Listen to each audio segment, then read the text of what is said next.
Hello guys, welcome back to the channel and to a new video. So in this one, I'm going to show you how I was able to cut a monstrous move today on NQ. It was, I would say, above 10-hour trade. I don't really count it, but I was able to cut the entire daily expansion from a 15-second scalp. With a really tight stop loss, I was able to cut a monstrous move to the upside. And I'm going to show you exactly how I was able to do that easily. Not easily, of course, it needs some kind of skills, but I'm going to show you the simple logic of it, alright? This is not to be consistent to it, alright? This is not Instagram videos where how you can catch 20-hour trades every single day. Occasionally, you can take these trades with more confidence and you can anticipate them, alright? And this is what the topic of this video. So let me show you the trade first, and then we're gonna get back to trading view, and then I'm gonna show you the entries later on. So this is the trade you can see. This is on the 1 minute. It was actually on the 15-second time frame, but this is just so you can see the whole picture. This was the trade, right? This was the stop loss.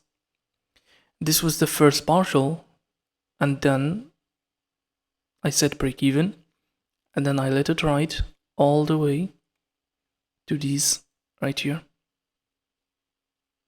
this high. Now let's go to trading view, and I'm going to show you how I was able to anticipate this. Now, first of all, the logic is like this, and over the past, I don't know, 7 or 8 months, I have never used the daily time frame for my trades. For my scalps on the 15-second, I use the 15-second. I usually look at the minute time frame from the 1 to the 5, and my ultimate time frame, my hard time frame, is the 1 hour. And I was consistently making profit out of this combination alone without even looking at the daily time frame. I was winning some, losing some, but at the end, I was making profit. But I decided to look at the data and compare each day with the daily candle and how it looked like and the context of it from an overall structure. So let me show you first of all the logic of my 15-minute or 15-second scalps. All right, so let's say for example that again my lower time frame is the 15-second, so that's where I took my entries. So suppose that price tapped into a 5-minute point of interest and it gave a reaction. All right, now if a 5-minute point of interest gave a reaction, that reaction alone can be enough for me to scalp it. I don't need that point of interest to reverse the whole price or to continue a new expansion to the downside. All I need is that simple reaction. All right, so I don't demand a lot of price because again I'm using the 15 seconds, so I can get a good 1.5 hour every time. Now suppose price reacted instead of a 5-minute point of interest, it reacted from an hourly point of interest. Now that 1 hourly point of interest can have a bigger reaction, all right, and that bigger reaction on the 15-second can be translated into a bigger trend and more entries for me. So I take multiple entries, maybe 3 entries that day, following the trend of that small reaction on the 1 hour. It might look small and short, but on the 15-second it looks huge. Now suppose that point of interest is on the daily time frame. That rejection, that reaction from it, it's going to be even bigger, and on the 15-second that's going to be insane. There's going to be an explosive move on the 15-second. So this is how higher time frames can affect really low time frames. And now when I analyze the data, I found that most of those explosive moves that happened on the days that I took 3 trades at the same price leg, right, or I was just keep looking for buys or keep looking for longs, all of those explosive moves happened from a daily point of interest, or it doesn't have to be a daily point of interest, but something on the daily caused that. It can be price on the daily wick to the upside and took the previous daily high. It can be the previous week high, and it gave a reaction, and that reaction can translate it again into an explosive move on the 15 second. So this alone can be used to hold TPs, to be more, let's say, greedy or generous with the TP placement when you have this specific criteria in price. Now if you go to the daily time frame here, before I even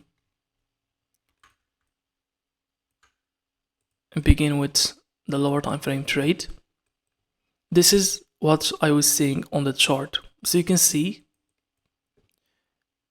this happened prior to 9:30, I believe, or just around that time, this week to the downside, and it took all these lows, right, and it tapped into this imbalance. So now I'm expecting some kind of a reaction.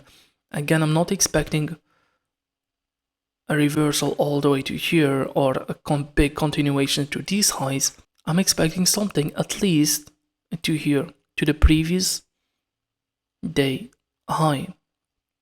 That is very, very doable in this. So I'm not demanding a lot of price, but this on the 15 second again is gonna be huge.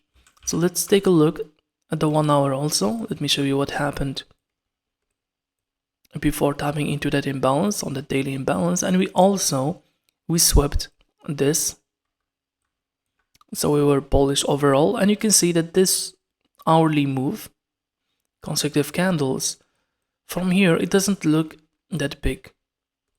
We have one here, we have another explosive move here. This is also explosive, right, compared to this one. This one, we have a lot of them, right? This one is even bigger. But again, if you look at this from a 15-second perspective, it's gonna be huge. Now, with this information in mind, that we are reacting from a daily point of interest, and we might have a good rejection from it, this can make you hold your trades, or at least try to take multiple entries out of this bullish trend, and not expecting it to just collapse. So I used the first approach, which is to hold my trade. So from here, this is what happened at the open, right? Just after the open, and then we started trading to the upside, right? Beautiful trend. We broke these, right? And then I saw nice opportunity here. I'm gonna show you why I didn't take this, the first one, because I was gonna get stopped, this first break of structure after the sweep that happened here, and there was another sweep here, a second sweep, and why I took this. So I actually took the trade from here. Once we returned back, my stop loss was here, and I wrote all of this, and my first TP was here. Luckily, I don't have a trailing drawdown, otherwise that would be a disaster if price reverse on me. I have end of day actually, so that was my first TP. Price actually almost stopped me out here near my break-even area. I entered again here, you can see, and then I was targeting those in the daily. That was a really conservative target, this one, a logical one.